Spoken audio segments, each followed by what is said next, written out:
Hello, welcome back. So now in this part, we will see what are the various design steps for RCC column design. So here, the first step is to find out the permissible stresses. So here in the design of RCC column, we use different permissible stresses.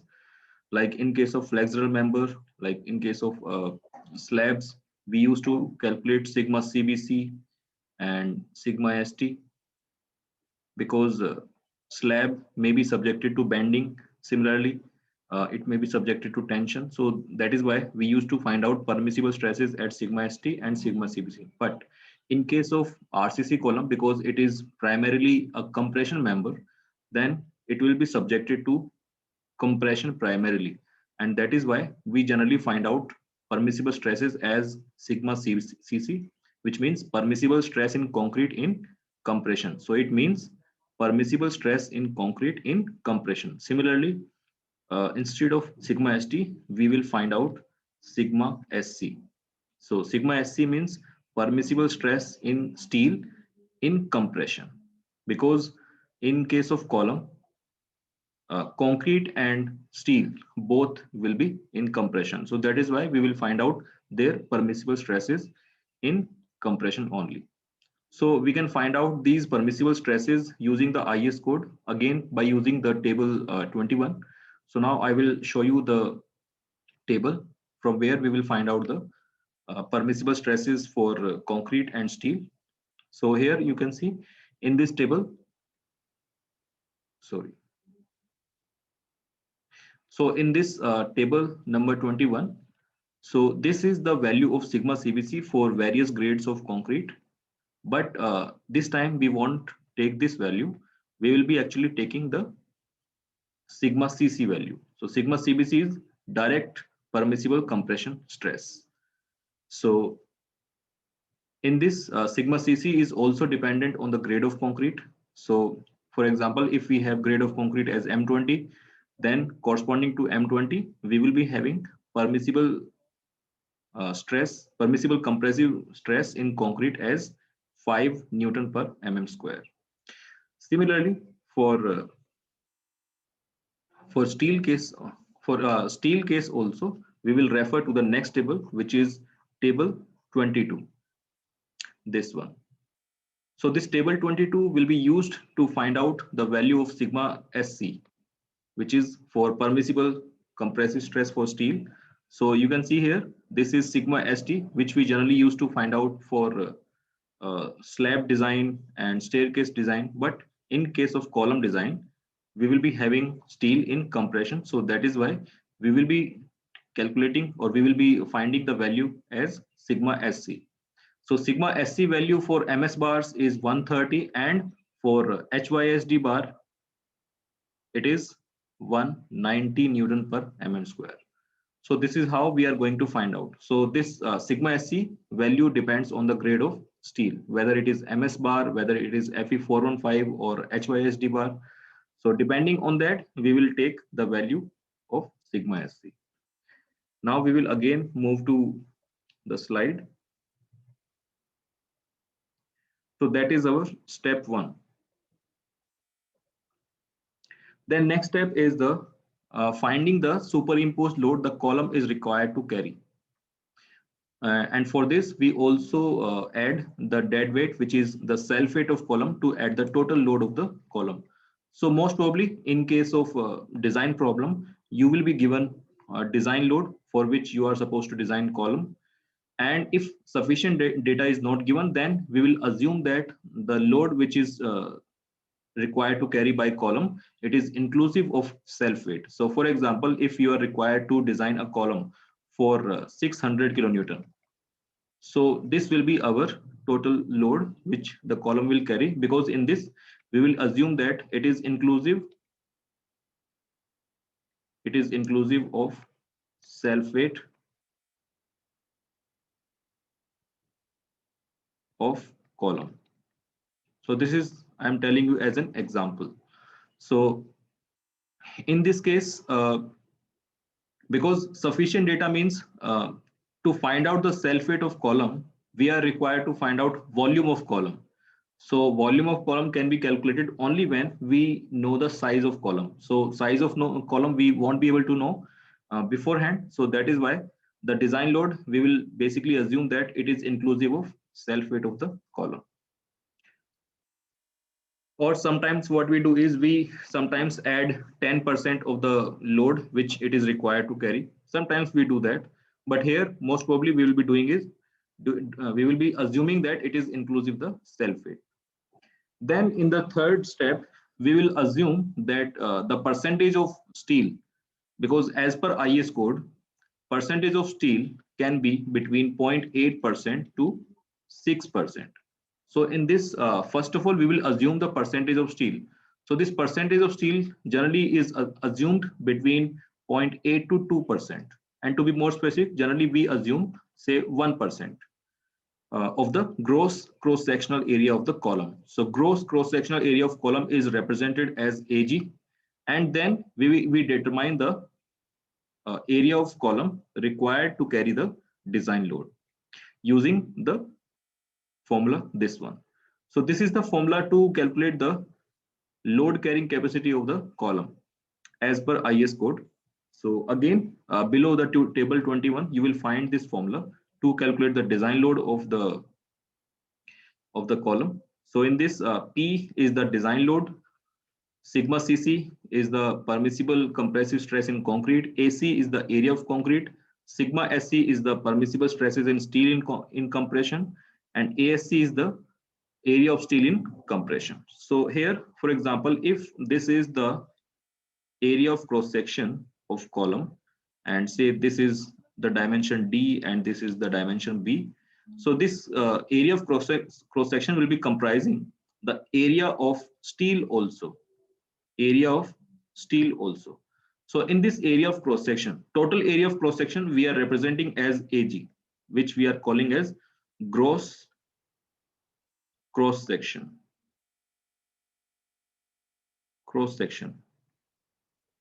And in this AC is the area of concrete, and similarly in this cross section you can see there are some bars also, so they will have their area of cross section also, so that is ASC. So ASC is the area of steel in compression. Okay, so here we can write like AG is the sum of ASC plus AC. Okay, so basically total area of cross section comprising the area of steel and area of concrete. So here in the step 3, we will assume a percentage of steel. Say for example, if we assume that we are using 1% of the steel in the column, then what does it means? It means that 1% of AG is equals to ASC, or we can write ASC is equals to 0.01 AG. Similarly, if 1% of AG is ASC, then the remaining 90% will be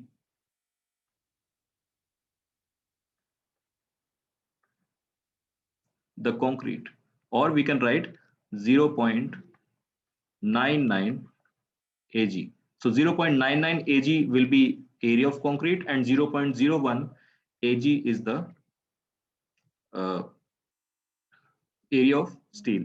So as we have converted AC in terms of AG, and similarly we have converted ASC in terms of AG. So we will write the value here in terms of AG. For example, in place of AC, we can write 0.99 AG. Similarly, in place of ASC, we can write 0.01 AG. So ultimately, we will have only one variable, which is AG. So that AG can be calculated by equating with the LHS. So LHS will be known as it will be calculated from step 2. So with this, we can find out the area of, gross cross-sectional area of column. So once we find out AG, then we will move to the next step, And the next step is to find out the dimensions of the column. To find out the dimensions of the column. Now, for example, if we are designing square column, so in the square column, all the dimensions will be same. So if we already know the AG, then this AG can be taken as area of cross section of the square. And to find out the value of B, it will be simply under root AG. Similarly, if we have a rectangular column, having this as D and B, then AG will be B into D. So we are required to find out B and D. Now we know that generally D should be less than or equals to 4 times of B. So this is what I have explained in the earlier part. So in this you can see D can be 4 times of B. So generally what we will consider is that now it is depending on the plan dimensions also. Also. I mean the building where we are designing the column, it depends on the building layout also. So generally in calculation, we will assume that D is equals to 1.5 times of B. And by assuming this, we will be able to uh, put this value here. So putting 1.5 times of B in place of this D, then AG will become B into 1.5 times of B. So with this, we can find out the value of B.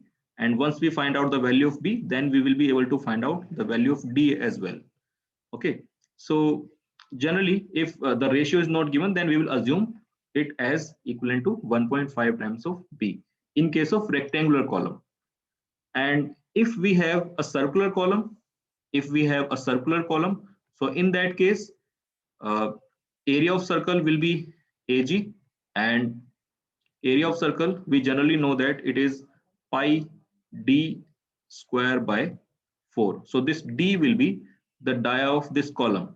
So we can find out this dia of column by simply sending the value on the LHS. So it will be D is equals to 4 AG upon pi whole under root. So with this, we can find out the dia of the column in case if we are designing circular column.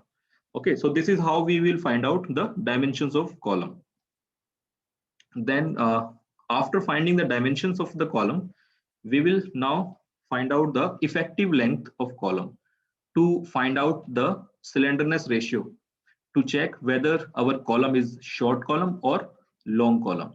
So first we will find out L effective, and this L effective is depending on the end conditions.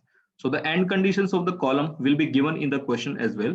So based on that end condition, we will move to the table, and with the help of table, we will be able to find out the value of L effective. And once we find out L effective, then we will find out the value of lambda, which is slenderness ratio.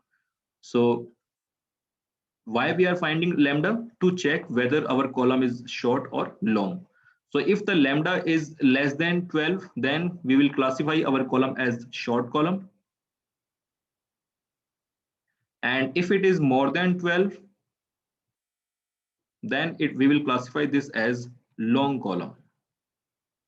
Okay, so this is our step 5. After that, now if our column from the 5th step, if we find our column as a short column, then we will determine the area of steel ASC by again using the equation 1 that we have used in the 3rd step. So again, by using the equation, this equation, we will calculate the area of steel. Now, how do we do that? That we will understand once we solve a design problem. So there I will explain how we can find out ASC by using the same equation. Then now we will follow 6th step only when our column is short column. Now by chance, by 5th step, if we find that our column is long column, then in that case we will determine a reduction factor, because we know that if the column is long column, then its load carrying capacity decreases. So how much load carrying capacity is decreased? that is being calculated based on the critical or reduction factor, which we represent as CR. So this CR can be calculated by using this formula 1.25 into L effective upon 48 times of B. So L effective is the effective length, B is the least lateral dimension of the column. So with this, we will find out the reduction factor, and then we will find out the new or the actual design, actual load carrying capacity of the column by multiplying this factor with P. So we can find out, say this is the actual load carrying capacity, and this P is the load which our column is supposed to carry, and this CR is the reduction factor. So we are supposed to divide this with the reduction factor. Why? Because our column is long column. Because we know that if column is long, then load carrying capacity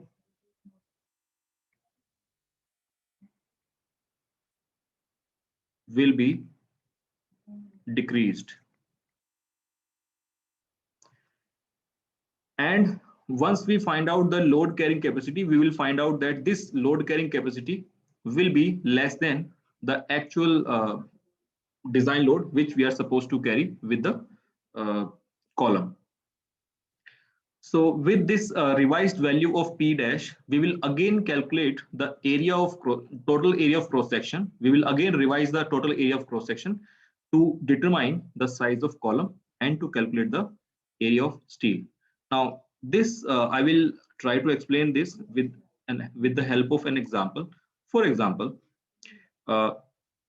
if we have a column, say if we have to support a load of 1000 kilonewton with a column, and we are designing that, and in the process we find that the area of cross section or the dimension of column is 300 kilonewton, sorry, 300 by 300. So in the process we found that our dimension of column is 300 by 300 to support this load. Now while following the step 5, we found that our column is a long column. Then in that case, we have to find out CR, and we need to find out how much this load actually will be carried by this dimension. So in that case, how do we find out that? So P will be CR multiplied by P dash, or by this formula, we will find out that. So ultimately, we will find that P dash is actually less than P. Now, what does it mean? This P dash may be, say, 990 or maybe 900 or 800, depending on the slenderness ratio, how slender it is. So as you can see, we have decided that this dimension will carry this load, but later we found that it is a long column, and because of this long column, the load carrying capacity is decreased. So in that case, what we will do, we will again redesign, which means we will increase the dimension. So this dimension can be, say, 400 by 400, and then we will again find out the area of steel. Basically, we will increase the dimension so that the column becomes short. In any case, we don't want to design long column. Okay, so that is the process that we generally follow when we found that our column becomes long column. So in that case, we will increase the dimension to match the load carry capacity with the design load. Now, if our column is short, then we move to the next step, which is finding the lateral ties, their pitch as per IS code recommendations. So that is the steps that we are going to follow in the design of RCC column. So in the next part, we will take an example to design a short column or to design a column. So thank you.